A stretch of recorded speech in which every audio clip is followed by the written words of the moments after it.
Sir, before we take a vote on that issue, I would like to make a few comments. Listening to what the governor said in the more recent past, he talked about an opportunity for a fresh look and a transparent review of the segments that we're going to be funding. With that in mind, I would like to make a friendly motion to amend the recommendation to include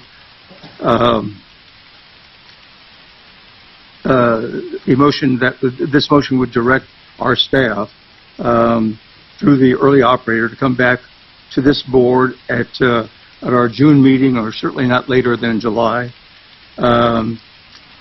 with an analysis of a side-by-side comparison of the Central Valley, the Bay Areas, Los Angeles, and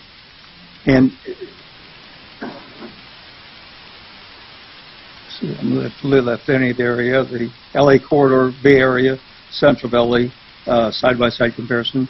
And this analysis should include the ridership, the greenhouse gas savings, the congestion relief, the near-term benefits, and the completion date, and any potential for private investment and local matching funds, which I believe might be available.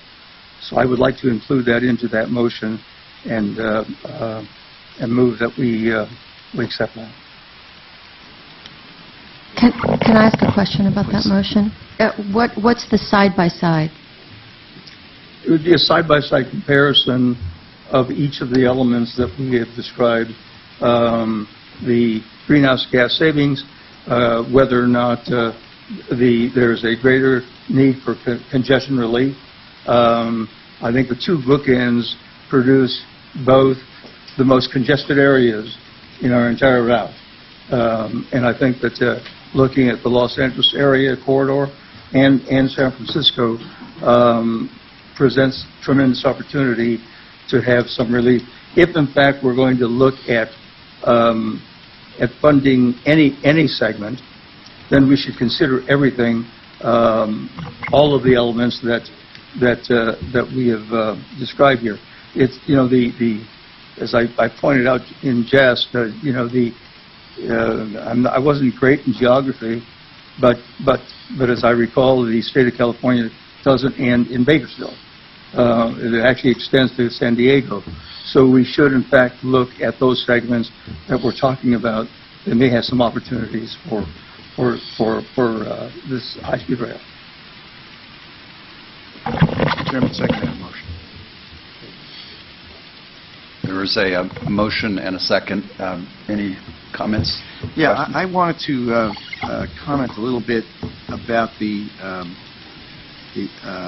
baseline budget, which I support, but I did have questions about the track and systems portion of it. I'm not an expert in that, but I thought we were getting a little ahead of ourselves. I realized the long-term issues there, but considering this amendment, and which I support, there may be some conversation about just how we proceed in general. I'm prepared to support the motion for the baseline budget, but it also helps deal with the concept of whether we're going to include systems in our going forward. And I know ultimately we are, of course, but so I think that it clarifies for me that question on the baseline budget. Do you want to answer that? Well, I think it was a heads up for what's coming, and it was not. Yeah, I understand that we were going to get to look. We will come back to you with the full proposal. We were going to get to look it over Absolutely. later, and so there wasn't really a lot of need for me to question that. Absolutely. But considering the conversation that's going on with this amendment, especially, it makes it easier for me to get behind this. So any other comments or questions? Go ahead, Tom. Yes, Mr. Chair. I hope this is on, yeah. The only thing I'm concerned about in what Director Camacho has requested is I'm at a miss right now to really be able to clearly define the complexity of the ask.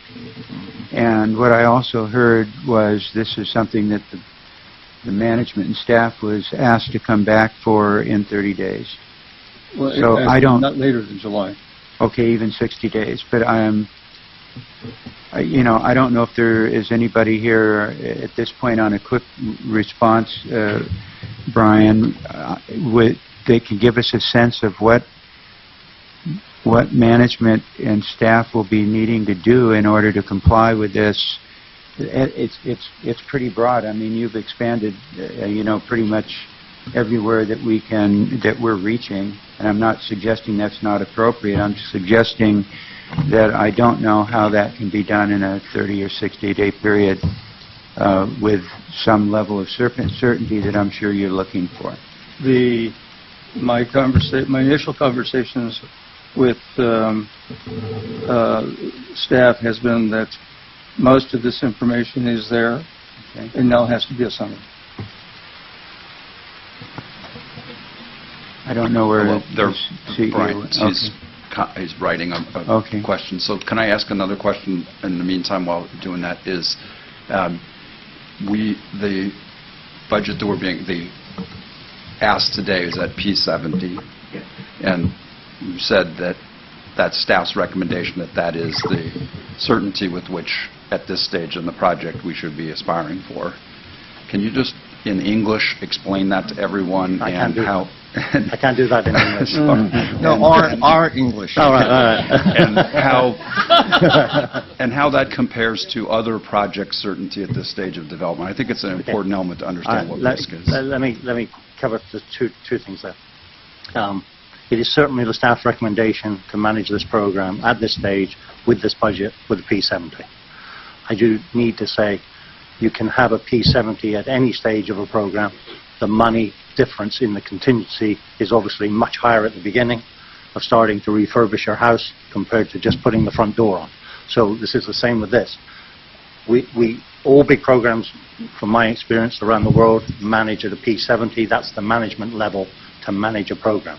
So we would expect that to be the right level to have, but you can achieve a P70 at the very early part of a program and at the end of the program.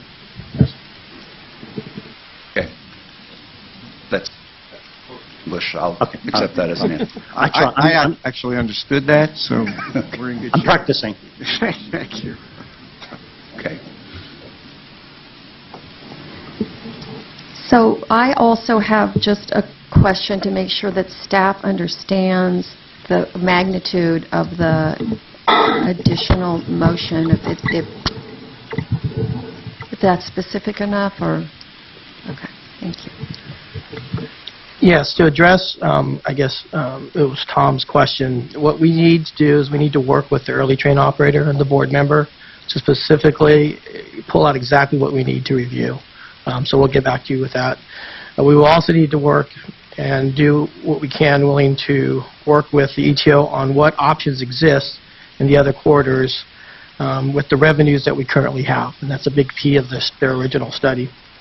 We should shoot for July with the commitment to report back in June on where we're at, if that's okay.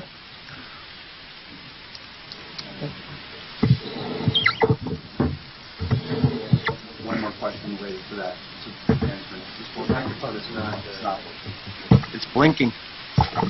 All Right. the colors. We, okay, this one's working. It's okay. That's right. We just, this is a little early warning of the power updates that are going to happen this summer with short shutoffs. The question was, can management conduct the analysis that that Director Camacho asked for without distracting from delivering on the budget that the 119 miles that we're talking about today? These are separate people. I just want to make sure, I think it's important to have the transparency. I just want to make sure we're not distracting from delivery. All three of us say yes. Okay. We're in total agreement. Can I add one comment? I know the ETO is going to be authorized or expected to take a look at this, and I'm hoping they will reach out to the areas, the partners in those areas that we work with historically now, to see if they have this data in some capacity as well. And then they can analyze it, Correct. Yeah, correct. Okay. Well, I was going to make a motion. Okay, may I just ask one other, or make one other comment? Yeah, I think it should be clear from what Director Camacho is asking for, that it doesn't get somehow integrated with what occurred at, and I don't mean integrated in that sense, but this is a separate request from what was just requested of our financial advisor an hour or so ago to prepare a business case for the Bakersfield to Merced alternative. So this is not something that's tying onto that, and it's a separate assignment, not one that's being proposed to be added to the KP. Yes, the answer is yes, we understand that. It is a separate exercise. And we'll report back that in a second, Tom, as well, just to make sure for this board meeting we have that request. Okay. Any other comments or questions from board Just to comment on your question, it should actually be easier since they've already accomplished the Central Valley. So we're looking at really studying the bookends and making a business case for it. Is it the bookends that you're asking the side-by-side? I believe so. Yes? Yeah. It's the bookends? Yes. Yes? Okay, then given that motion, I'd like to incorporate it into a motion to approve staff's recommendation for the 4 board actions considering implementing the updated program baseline. And if you have something that I should be reading from, let me know.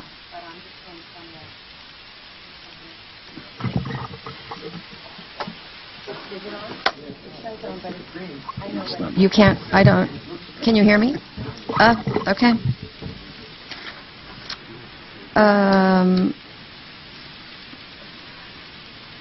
To accept the mitigation strategy dealing with the FRA, to approve the 2 contractual amendments with Parsons and STV, as well as the 7 budget adjustments to the updated baseline delivery plan, and then to approve the CEO's delegation of authority to manage project contingency within the updated program baseline of $25 million, provided that monthly reports are delivered to the Finance and Audit Committee specifying use of contingencies. Okay. I'm going to ask one more time to the team sitting in front of me. Are you confident we can get that work done in the time frame that we are asking for the July report back with a update in June? That is the goal. We said we would report back in June with an update to make sure that we are on track to do that, but that is what we're aiming for. Yeah. Okay. All right. Any other comments? Can you call the roll? Vice Chair Richards? Yes. Director Curtin? Yes. Director Camacho? Yes. Director Miller? Yes. Chairman Donza? Yes. Okay. Thank you very much. Thank you. We'll now move on to item 3, the CEO report.